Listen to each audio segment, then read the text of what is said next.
Okay, welcome back to Drive Home Reviews is All Elite. I realize I start a lot of sentences or videos or classes with okay in that same exact inflection. I don't know why. I need to stop that and vary it up a little bit because that gets annoying to me. I'm sure it gets annoying to you and to my students and everything.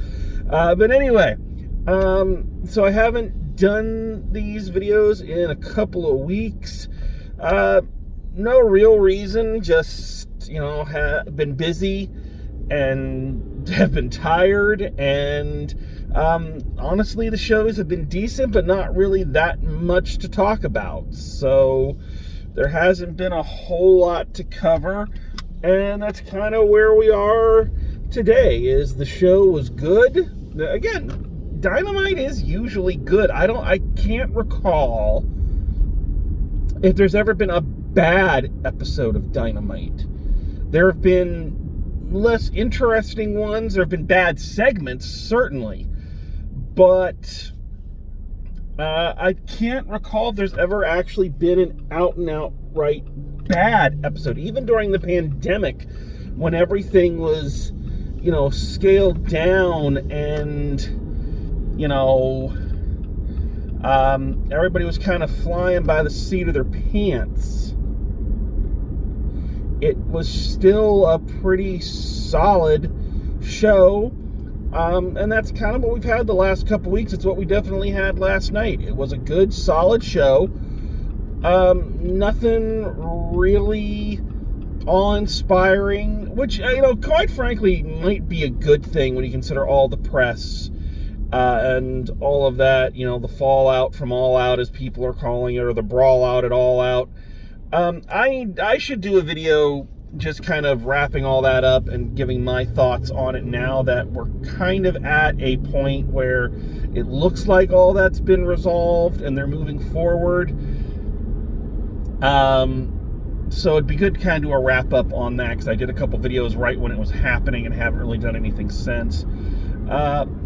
But, maybe that's kind of good. They're settling back, just, getting into a groove. And when they want to, they can really turn it on. But yeah, a pretty standard show. Nothing really major. 8-man tag. The Acclaimed and FTR versus the Guns and Swerve in Our Glory. A lot of storylines coming into play here. Because, of course, FTR is going to fight the Guns at some point. The Acclaimed is going to take on Swerve in Our Glory at the pay-per-view, which will most likely end with Swerve in Our Glory finally breaking up, because they've been hinting at that angle for a long time, so that's probably going to pay off, and then they'll move into the Acclaimed versus FTR. So a lot of storylines kind of coinciding here. Good match. Of course, you get all these guys together, you're going to have a good match. A lot of great performers in there. I think the highlight of the match was Dax Harwood suplexing, I think it was one of the Guns, suplexing him to the outside from Brett's rope. Like, that was pretty impressive and dangerous, and one of the things I was like, oh shit! You don't see that. You always see people attempt it, and then it always gets blocked. You never actually see somebody do it, and I was very impressed and scared there for a minute. But it seems everybody was all right. The match was pretty good. Again, good opener, solid performances. Let's see, then what happened? This is the thing, is I'm having trouble remembering a lot of the big things. I know they had the face-to-face with Dr. Britt Baker and Saraya, whatever Paige is calling herself now, wherein Saraya revealed that she has been medically cleared to wrestle. Good for her. She's going to have her first match at the pay-per-view against Dr. Baker. I'm hoping she has a few warm-up matches first, just because she's been out of the ring for a while. So there's probably going to be a little bit of ring rust on her. No shame, that happens to the best of us. But I wish her well and hope she's safe, and I hope this is kind of a good resurgence for her career. And hopefully it'll be a nice shot in the arm for the women's division. I think they could use that. What other matches did we have? Jay Lethal versus Trent Beretta. Good match. Shenanigans, of course. I am noticing, and I'm not really digging this, but a lot of AEW matches are starting to rely on shenanigans now, and they didn't used to do that. They didn't used to fall back on shenanigans as much as they do. Refs being distracted, outside interference. They pull it every so often, but it wasn't as common as it is now. They used to not mind if their heels won just straight up. You know, they didn't seem to mind that. But it feels like they're kind of falling back. Several of these matches ended that way. But Jay Lethal and Trent Beretta are professionals, both great workers, and they had a good match. They bring out Jeff Jarrett, who that was one of the big things from last week that everyone's talking about, Jeff Jarrett debuting. I don't know how I feel about Jeff Jarrett in AEW. It's one of those things where I don't necessarily mind it when they bring in a, quote-unquote legend, because what they usually do is pair that person up with a younger talent, and some of that shine rubs off on them. There are some great examples. I mean, Darby Allin with Sting has worked out really well.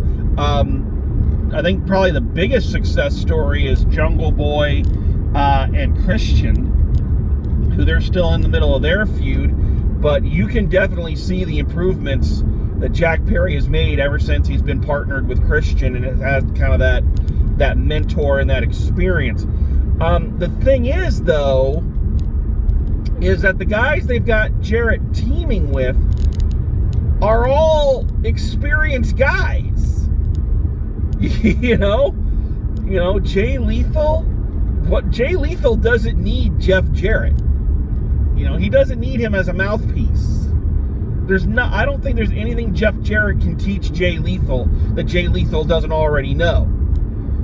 I would understand it if they were teaming him up with a couple of younger guys, in the same way, again, another great example, Jericho and Sammy Guevara and Daniel Garcia.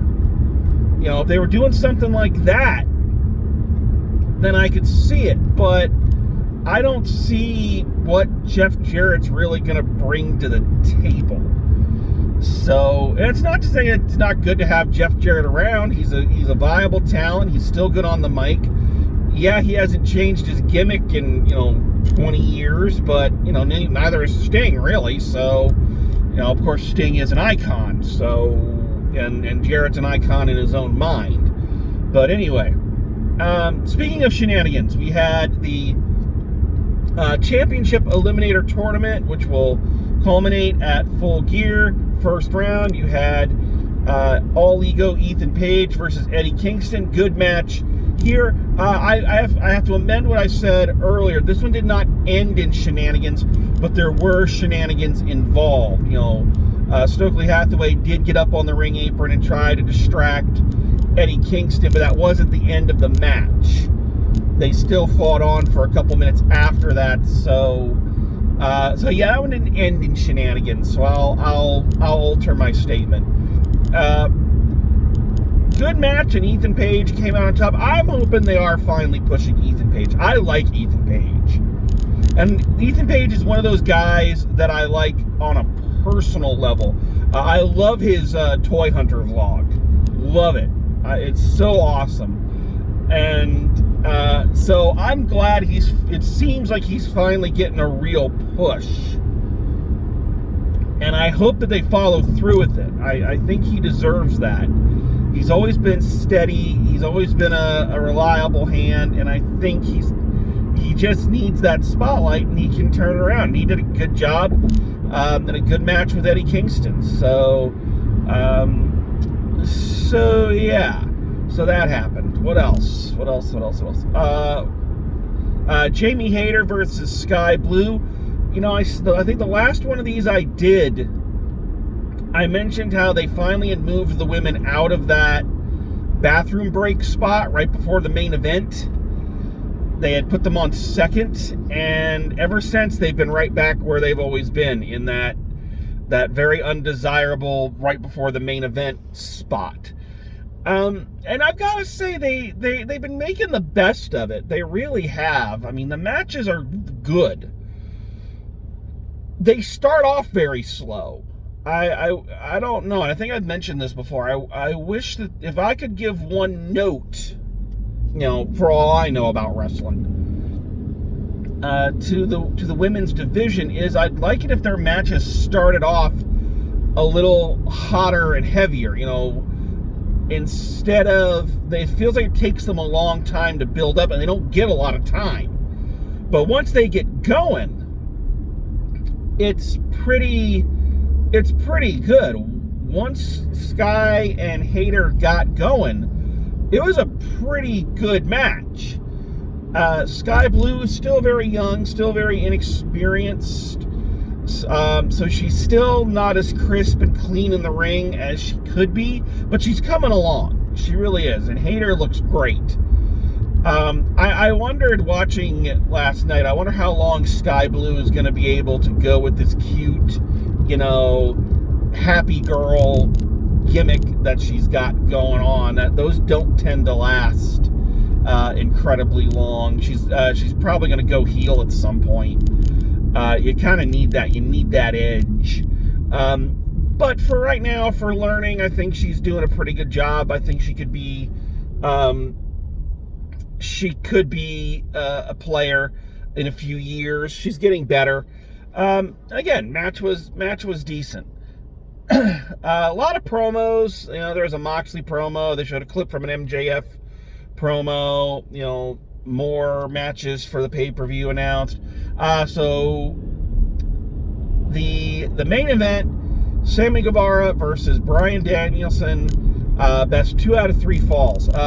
And what can I say? This was a great match. It's a Bryan Danielson match, so are you really surprised that it was great? But I'm going to give a lot of credit to Sammy Guevara, who I know a lot of people love to hate. I know he's got a lot of X-Pac heat. He's just one of those people, just the online persona, his everyday persona, whether or not that's indicative of the man himself, or if that is just a character that he puts on and can never seem to break out of whenever he's on camera, which is a lot because, his social media and all that. I get that he is a person that everybody just kind of wants to punch. But that does not take away from the fact that he is a good wrestler, and he is getting better every single week. And I know a lot of people say, Bryan Danielson carried him. No, he didn't. Because a lot of this match was him on offense. And it was intense, it was heavy, some great character work. I think Sammy Guevara deserves a lot more credit than he's getting for how good he is and how good he's going to be. I truly do believe that whenever Chris Jericho finally does step down, it is going to be Sammy Guevara's world. He is going to be one of the next big stars of that company. He's going to be a future AEW champion. I think that's pretty much guaranteed, barring some kind of injury or something like that. He is that good, and boo him all you want. He's that damn good. I think that might be what people hate about him. He's not just some good-looking kid who says he's better than you. He's a good-looking kid who is better than you. But I thought that best 2 out of 3 falls match was phenomenal, and both those guys really did a great job. And I do think it was even though he lost in the end, because of course he did. Did anyone really think Sammy was going to beat Danielson? But he made a good match of it, and he really pushed Danielson to the edge. I find it very funny, and this is a bad segue, and again, I'm running out of time here, so I don't have time to get into all of this. what I find the most funny in all of this whole CM Punk debacle is the opening promos. The opening promos that both CM Punk and Bryan Danielson gave upon their arrival in AEW. And CM Punk was all, oh, I can't wait to work with all these kids. Oh, I can't wait to, there's so many great young talents, and I really wish, oh, la, la, la, la, la, la, la, la, la. And Danielson came out and was all, I don't care about putting over kids. I don't care about teaching anybody anything. I'm here for me. I'm here to win championships. I'm here to earn money. That's all I care about. And the in-ring work of both has been such the opposite of what they said it is. I mean, who did CM Punk put over? Who did he put over in his tenure? MJF. That was it. That's the only person he put over. Everybody else he beat. You know? But yeah, MJF's the only guy that you could say he actually put over. Whereas, look at all the people that Danielson has worked with and all the people that I feel he's elevated by being in the ring with them. Obviously, Daniel Garcia is a big one. Wheeler Yuta has become a really big star in no small part thanks to those matches with Danielson. This match with Sammy Guevara, again, even though all those guys lost those particular feuds, well, Garcia didn't, but they've been elevated by showing they could go toe-to-toe with him and, you know, push him to his limit. You know, Hangman Page, he put Hangman Page over as the world champion. So, I just find that funny. So, all in all, a decent episode of Dynamite. Nothing special. Nothing really to write home about. But good wrestling, good stuff. Enjoyable. You know, typical AEW fare. So, yeah. You know, I do need to do a video just for my own satisfaction about everything that's happened with the investigation. So, I'll get to that at some point. But there you go. So yeah, I'm gonna wrap this up. I really need to come up with I've said it every night. I need the better catchphrase. You know, drive safe and I'll see you at the movies doesn't work here. Drive safe, I'll see you at the match. Drive safe and I'll see you in the ring. That's not bad. Maybe try that one. So let's try that. Let's give that a shot. All right. So gonna sign off now. So thank you very much for joining me. And as always, drive safe and I'll see you in the ring. Yeah, that's fine. Not great, but I think it'll work.